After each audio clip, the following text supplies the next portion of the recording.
Assalamualaikum warahmatullahi wabarakatuh. Saya Mala Hayati Dan saya Ken Ismi akan menjelaskan tentang suhu dan kalor. Yang pertama, suhu dan pemuaian benda. Suhu adalah ukuran besaran yang menggambarkan sejauh mana benda atau zat memiliki energi termal atau panas. Suhu didefinisikan sebagai derajat panas dinginnya suatu benda. Alat untuk mengukur suhu adalah termometer. Termometer ini memiliki sifat termometrik, zat yang berubah jika dipanaskan. Prinsip semua termometer mempunyai acuan yang sama dalam menetapkan skala, yaitu titik lebur es murni dipakai sebagai titik tetap bawah, sedangkan suhu uap air yang sedang mendidih pada tekanan 1 atm sebagai titik tetap atas. Yang kedua, pemuaian benda. Dilihat dari karakteristik zatnya, terdapat 3 jenis pemuaian, yaitu pemuaian zat padat, pemuaian zat cair, dan pemuaian zat gas. Pemuaian zat padat terjadi ketika padatan mengalami ekspansi akibat peningkatan suhu. Pemuaian zat cair terjadi ketika cairan mengalami perubahan volume karena peningkatan suhu. Sementara itu, pemuaian zat gas terjadi ketika gas mengalami ekspansi dan peningkatan volume akibat suhu yang meningkat. Yang ketiga, ada kalor dan perpindahan kalor. Kalor merupakan bentuk energi yang terkait dengan perpindahan energi termal antara suatu sistem dan lingkungannya karena perbedaan suhu. Energi kinetik disebut kalor. Kalor dapat berpindah dari suatu benda ke benda lain atau dari benda ke lingkungannya. Yang keempat, pengaruh kalor terhadap wujud zat.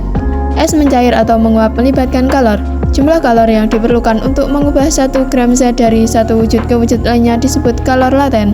Ada 2 jenis kalor laten sebagai berikut. Yang pertama, kalor laten pertama atau disebut juga kalor lebur digunakan untuk mengubah zat dari wujud padat ke wujud cair. Kalor lebur memiliki nilai yang sama dengan kalor pembekuan zat.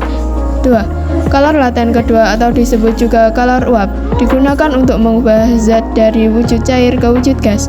Kalor uap memiliki nilai yang sama dengan kalor kondensasi atau kalor embun. Yang kelima ada kalor jenis dan kapasitas kalor. Kalor jenis merupakan besaran fisika yang mengukur jumlah kalor yang dibutuhkan untuk meningkatkan suhu 1 unit massa dari suatu zat sebesar 1 derajat Celcius Kelvin.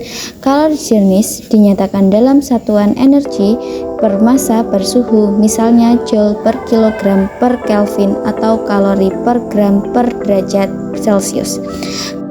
Kapasitas kalor. Kapasitas kalor adalah jumlah total kalor yang diperlukan untuk mengubah suhu suatu benda atau zat tertentu sebesar 1 derajat Celcius Kelvin. Yang kelima, analisis kalor tiap proses perubahan wujud. Proses perubahan ini dapat diilustrasikan menggunakan grafik Q min delta T yang menggambarkan hubungan antara kalor yang diberikan dan perubahan suhu dari suatu benda.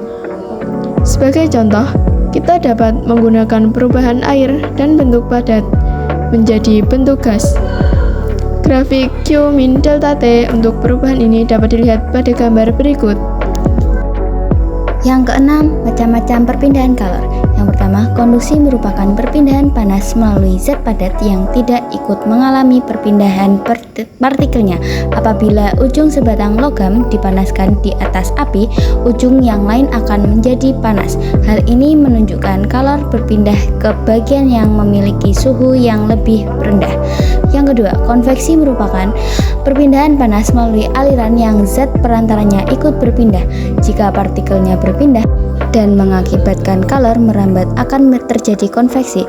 Konveksi terjadi pada zat cair dan gas udara atau angin. Radiasi merupakan perpindahan panas tanpa zat perantaranya. Radiasi juga biasanya dapat disertai cahaya. Sekian penjelasan dari kami. Wassalamualaikum warahmatullahi wabarakatuh.